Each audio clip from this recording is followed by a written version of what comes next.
আসসালামু আলাইকুম, সবাই কেমন আছেন? আশা করছি সবাই ভালো আছেন, আলহামদুলিল্লাহ। তো আমরা আজকে সেন্ট মার্টিন যাচ্ছি, সাথে আপনাদেরকেও নিয়ে যাচ্ছি সেন্ট মার্টিনে।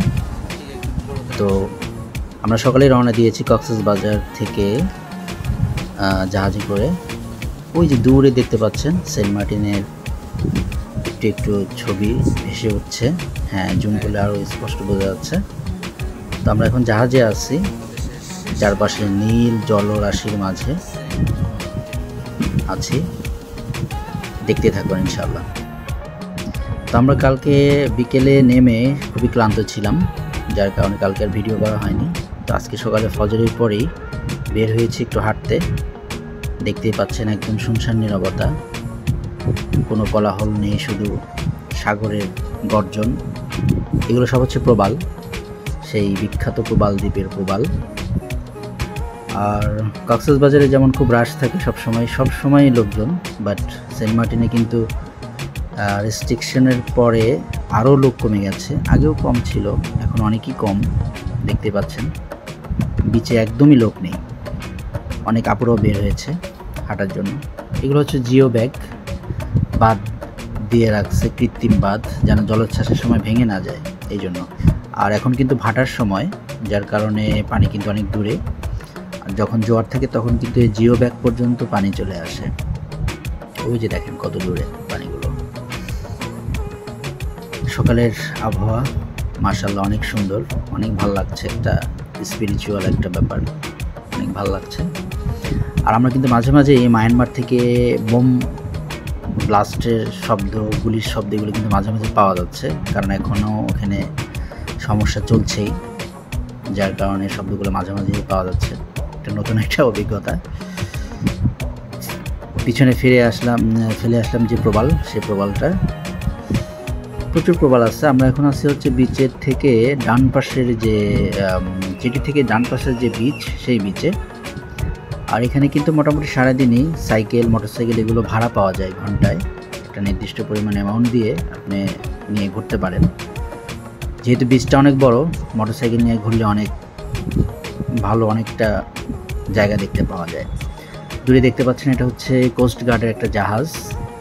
কালকে যখন জেটিতে নামি তখন নৌবাহিনীর জাহাজও দেখেছি, জানি না এখন আছে কিনা।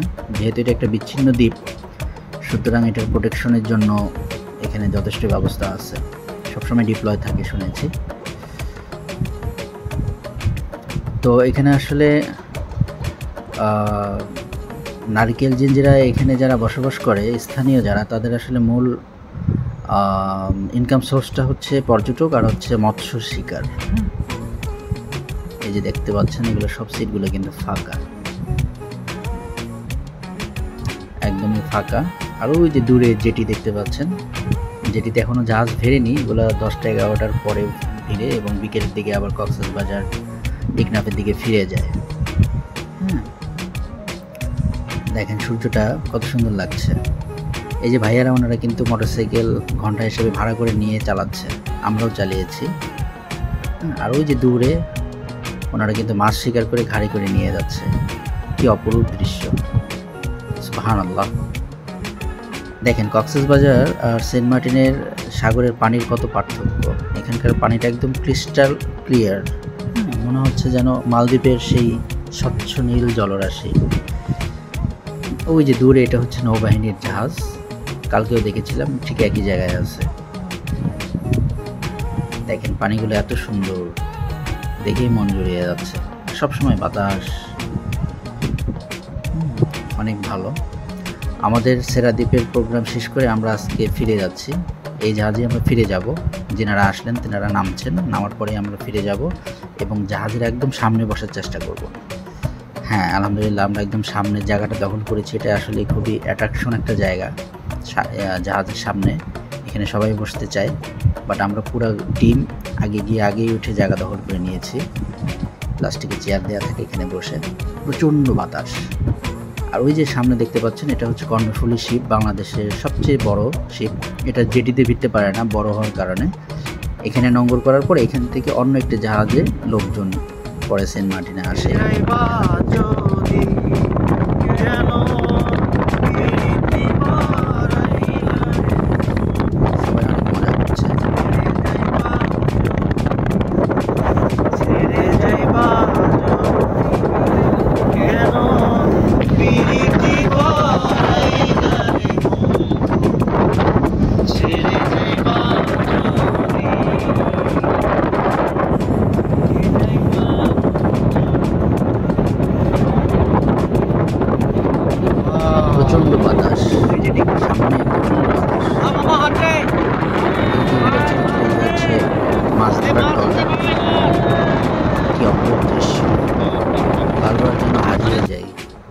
পানির মাঝে সূর্যের আলো পড়ে চিকচিক করছে। যেগুলো হচ্ছে স্টিল পিকচার, কিছু ছবি আপনাদের সাথে শেয়ার করি।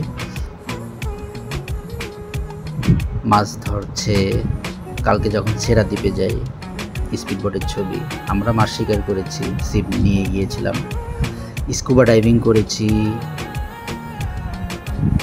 হ্যাঁ, স্কুবা ডাইভিংটা আপনারা ট্রাই করতে পারেন, যদিও সময় বেশি না, 20-25 মিনিট সময়ে, তারপরও অন্যরকম একটা অভিজ্ঞতা। ছবিগুলো সব ছেড়া দ্বীপের ছবি গতকালকের। তো সবাইকে অসংখ্য ধন্যবাদ যারা সময় নিয়ে ভিডিওটি দেখলেন। আল্লাহ হাফিজ।